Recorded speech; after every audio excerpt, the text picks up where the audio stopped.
It's no secret that both Man United and Spurs have had one of the worst Premier League seasons in their respective history. And so the Europa League Final gave both teams a huge opportunity to paint over the cracks and win a major trophy. And while this final definitely won't be remembered for its quality, it told us a lot about Man United, about Spurs, and about how two struggling managers approach a final. So in today's video, we're going to be taking a look at how this match unfolded. From Postecoglou completely abandoning his philosophy and making the game as chaotic as possible, to Man United dominating possession but always falling short in the exact same way. Welcome back to Football Meta. The anticipation for this final was huge, at least if you're a Premier League fan. And with so much riding on the result, it became a must-win and an absolute must-not-lose for both managers. Spurs have had a messy, inconsistent season, but somehow in the biggest game of the year, Postecoglou did the one thing no one expected him to do. He threw away his philosophy and channeled his inner Mourinho.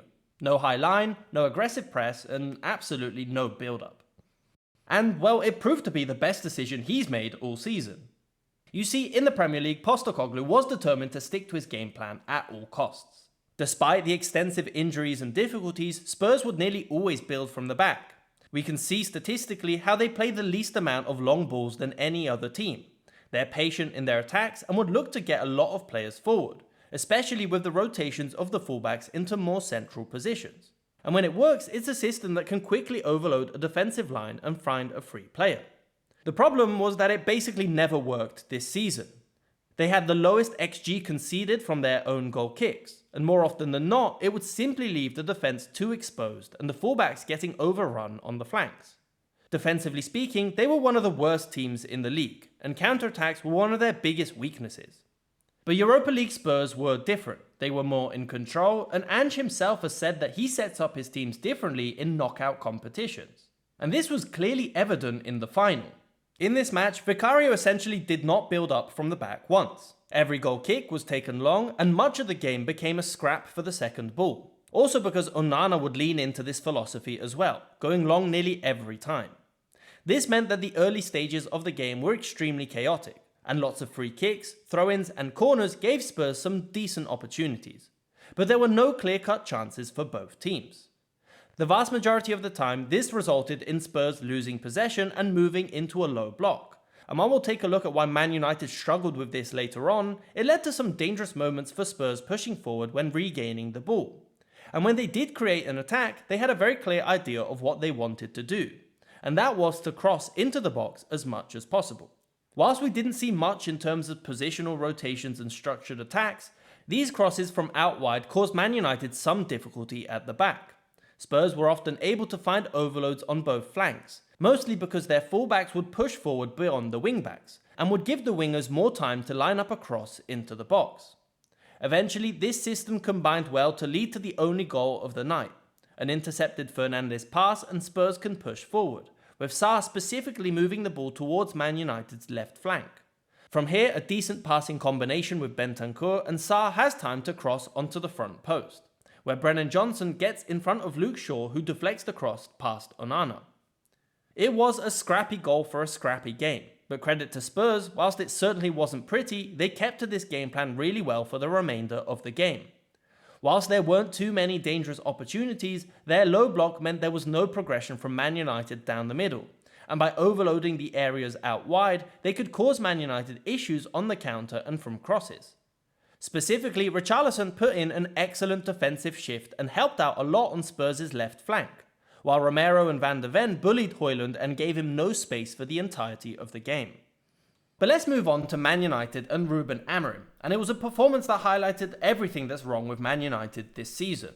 A team caught between ideas, lacking identity and continuously trying the same thing with no success.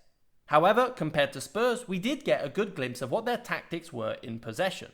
Whilst Man United also essentially never played out from the back, they did try and lure the press from Spurs more often.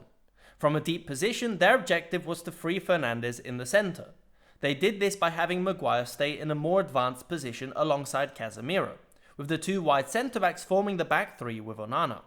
From here, as play would shift out wide, their first idea was to play the ball into this channel that would open up with Dorgu dropping deep. However, struggled to exploit this space effectively with Mount and Højlund. Where we saw more interesting ideas was as they moved into build-up from a more advanced position.